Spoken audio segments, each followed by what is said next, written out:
In the current waterfront plan, a city park called Fitzgerald Square is shown on the property currently owned by the Old Dominion Boat Club. What methods would you support to obtain this property? Well, I don't support, again, I mean, if we're back to talking about taking land from the boat club or trying to, I support doing things through a negotiated settlement. Right now, the boat club has land, the Old Dominion Boat Club has land that it owns, including easements near one of the local restaurants. That's their land. I support, there are so many other more important to me pieces of parcels of land along the waterfront that we need to work on, that we can do great things with if we simply start thinking a little more creatively. One of the citizens group that I was working with studied cities all over the country. The city hadn't bothered to do this and looked at good examples of how you develop waterfronts. The first thing is to have the community involved. There are so many great things we can do on this waterfront that historic towns, many towns that have waterfronts would love to do. We need to think beyond just the little square at the base of King Street. Mr. Yule. We have been visioning for this waterfront for more than 40 years, and again, while the City Council has approved a concept plan for the waterfront, it will be evolving. There will be changes that will be made to it, and I agree with my opponent that certainly it will be a place that we'll have a lot of pride in, but then maintains a historical significance, but afford an opportunity to also recreate connectivity and accessibility to the waterfront for everyone. And I have been involved in working with the boat club myself for about the last 7-8 years to negotiate and make certain that we can reach a compromise with regards to their property. Do you think the recent decision to fund a new trolley to the commercial center of Delray was a wise investment? Well, yes, I do, and not only because I live in Delray, but the fact is that the trolley, like the trolley that runs up and down King Street, is part of the city's ecosystem plan to get people out of their cars and provide just another means of transportation throughout the entire city. Hopefully we'll see a trolley system that would run up the Duke Street corridor to Eisenhower corridor in the near future. But I think that this is a very valuable and wise decision to connect Old Town and Delray, which is a growing area in terms of diversity, in terms of ethnicity with the restaurants and museums and art galleries and everything that Delray has to offer. There's no reason why everything needs to be bottlenecked and remain in Old Town along the King Street corridor.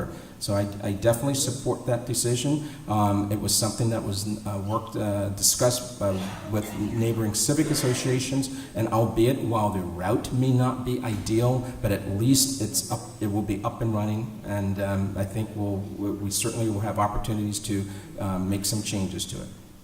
Well, the trolley on King Street, I think, has been very successful. I think it was a very smart thing to do, to try to bring more people from the metro down to the waterfront back. And we can, of course, businesses have some concerns, but overall, I think it's been a good thing. I think we need to try different things. So I support trying the trolley, seeing how effective it is, seeing what kind of ridership it gets, and so on. I know a lot of people have concerns about how we finance these things like Dash and trolleys and whether people should pay a small fee or not. Those are valid questions, but I do think we improve the livability of the city by trying to create new routes into other parts of the town.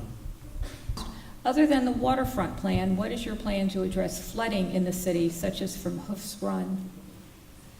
Well, I read the entire sewer master plan, the draft sewer master plan. It's very interesting reading, actually. And actually, it's one of the most interesting documents I've read lately because it talks about not just flooding and so on in parts of the city, including the area along Hoof's Run and the connector there, but the impact of growth and development on our sewer system, on our basic infrastructure, which is one of the basic things we do. So it's clear that we are going to have to invest a lot of money being able to carry the capacity of new growth if we have it, prevent pollution into the Potomac and Chesapeake Bay, and to offset these backups which are causing flooding and other issues in different parts of the city. So I think that the investment in sewer infrastructure, while it might sound like a very not such an interesting topic, is essential. It's one of the very basic parts of a sustainable city.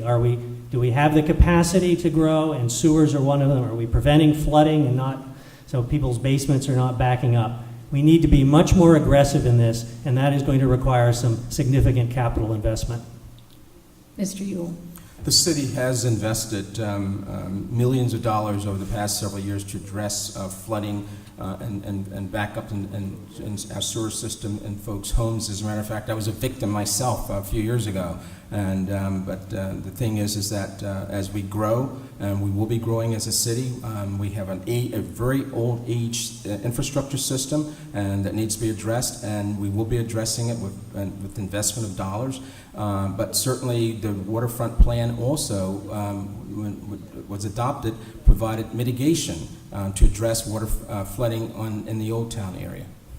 If affordable housing is a priority, why have we had over the last 10 years a significant decrease in the number of affordable housing units?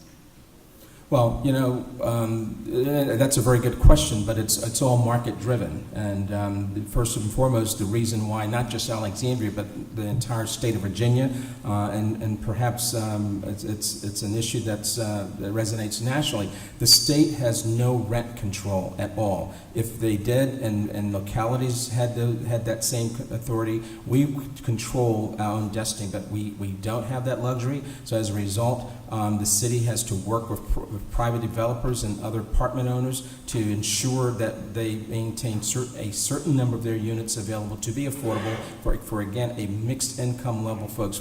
And the diversity in this city, we treasure, we love it, but we need to sustain it and maintain it. But we also need to make certain that we can provide housing for any and everyone to live in and enjoy the ambience of this great city.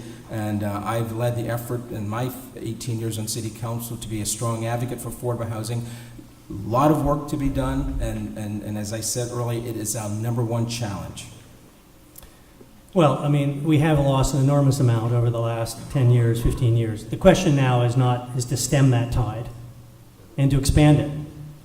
And to do it not just because, it's the right thing to do, but because it has all sorts of other values too.